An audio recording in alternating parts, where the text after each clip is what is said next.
एक गांव। उस गांव में बना एक पुराना कुआं और उस पुराने कुएं से जुड़ी कुछ धारणाएं जो ये बताती हैं कि उस कुएं में कुछ प्रेत आत्माओं का साया है। पहले ये कुआं गांव के बीचों बीच था, पर जब धीरे धीरे गांव से लोग गायब होने लगे तो उस कुएं की गहराइयों को भी तलाशने की कोशिश की गई, लेकिन जो भी उस कुएं के अंदर गया वापस नहीं आया। गांव वालों ने उस कुएं को पत्थर डालकर बंद भी करने की कोशिश की, पर अगली ही रात सारे पत्थर गांव वालों की छत पर गिरने लगे। ऐसा लगने लगा जैसे पत्थरों की बारिश हो रही हो। और अगली सुबह वो कुआं फिर से पत्थरों की जगह पानी से भरा था। ऐसी ही ढेरों कोशिशें जब नाकाम रही तो गांव वालों ने कुएं के पास बने सारे घर खाली कर दिए और पूरा गांव कुएं से दूर हट गया।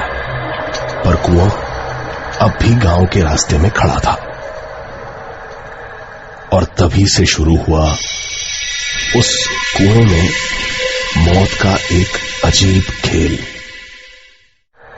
और तभी से शुरू हुआ उस कुएं में मौत का एक अजीब खेल। कोई है? कोई है? निकालो मुझे यहां से। कोई सुन रहा है? मदद करो मेरी। कोई है? आवाज उस कुएं से आ रही थी जो वहां से गुजर रहे पवन ने साफ साफ सुनी। शायद कोई उस कुएं में गिर गया है। ये सोचकर पवन उस कुएं के पास चला गया और घबराते हुए बोला, कौन है वहां? मैं पास के ही गांव का घनश्याम। निकालो मुझे यहां से, जल्दी करो, दम घुट रहा है मेरा। अंधेरा होने से पहले निकालो मुझे यहाँ से। अच्छा ठीक है, रुको रुको रुको, मैं निकालता हूँ। पर अब क्या करूँ मैं? देखो वहाँ पर पास ही मेरी एक रस्सी पड़ी होगी, उसे अंदर फेंको। ठीक है रुको, ये लो रस्सी। पकड़ में आई? पकड़ में आई? हाँ मिल गई। मैं इसे अपनी कमर से बांध रहा हूँ, हाथों के सहारे से पकड़ के ऊपर आऊंगा। ठीक है। हाँ खींचो रस्सी, तुम खींचो। हाँ खींचो रस्सी, तुम खींचो। कुछ देर हो गई, पर पवन के लिए उस आदमी को सिर्फ हाथों से ऊपर खींचना आसान नहीं था। नहीं, मैं नहीं खींच पा रहा हूँ, और यहाँ कोई ऐसी जगह भी नहीं जिससे मैं इसको बांध सकूं। तुम भी रस्सी को अपनी कमर से बांध लो और फिर हाथों से खींचो, काफी मदद मिलेगी तुम्हें। खींचो। पवन ने वो रस्सी अपनी कमर से बांध ली और पूरी ताकत से ऊपर खींचने लगा। हाँ खींचो, मैं आ रहा हूँ बाहर। हाँ जोर लगाओ पवन, और जोर लगाओ पवन अचानक रुक गया। मैंने तो अपना नाम उसे बताया ही नहीं, फिर उसे कैसे? सिर्फ इतना सोचना ही था कि एक जोरदार झटके ने पवन को उस अंधेरे कुएं में खींच लिया। उस दिन के बाद किसी को पता नहीं चला कि पवन कहाँ गया। कुछ दिन गुजर गए, तभी वहां से गुजर रहे एक बूढ़े राहगीर को उस कुएं से एक आवाज सुनाई थी।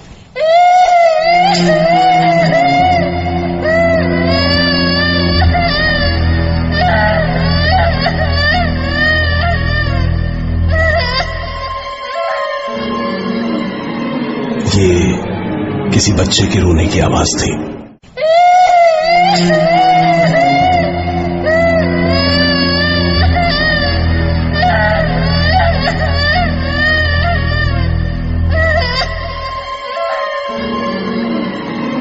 ये किसी बच्चे के रोने की आवाज थी। उस बूढ़े को लगा कोई बच्चा यहां खेलते खेलते उस कुएं में जा गिरा है। वो बूढ़ा इस कुएं की कहानियां जानता था, इसलिए डरकर कुएं के पास ही खड़ा रहा और मदद के लिए किसी का इंतजार करने लगा। कुछ ही देर में उसे दो राहगीर आते दिखाई दिए। बूढ़े ने उन्हें आवाज लगाई और मदद के लिए कुएं के पास बुलाए। अरे सुनो, अरे सुनो, यहाँ कुएं में किसी का बच्चा गिर गया है। अब मेरी मदद करो उसे बाहर निकालने में। यहाँ कुएं में किसी का बच्चा गिर गया है। अब मेरी मदद करो उसे बाहर निकालने में। बूढ़े के कहने पर उन दोनों राहगीरों ने बच्चे को निकालने की कोशिश की और थोड़ी ही देर में बच्चे को चुप कराकर उससे अपनी कमर पे रस्सी भी बंधवा ली। बच्चे को बाहर खींचना आसान था और आसानी से ही बच्चा कुएं से बाहर भी आ गया। वो कुछ 7-8 साल का बच्चा रहा होगा। दोनों राहगीर और वो बूढ़ा खुश थे कि उन्होंने एक बच्चे की जान बचाई। धन्यवाद बेटा, आज तुम लोग नहीं होते तो पता नहीं क्या हो जाता। तभी एक राहगीर ने कहा, अरे नहीं नहीं, इसे हमने नहीं, आपने बचाया है। हाँ बेटा, क्या नाम है तुम्हारा? संतोष। कहाँ के रहने वाले हो तुम? माँ कहाँ है तुम्हारी? माँ नहीं है। अच्छा, पर तुम्हारे बाबा तो होंगे ना बेटा, कहाँ हैं? उस बच्चे ने राहगीर को हंसते हुए देखा और उस बूढ़े की तरफ उंगली उठा दी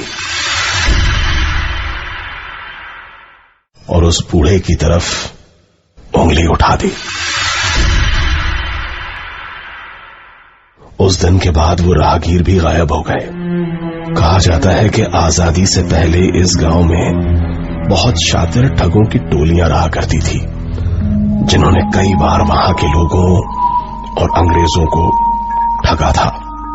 पर एक दिन अचानक अंग्रेज सेना ने गांव पर हमला कर उन ठगों की टोलियों को खत्म कर दिया और मारकर सभी को उस कुएं में डलवा दिया।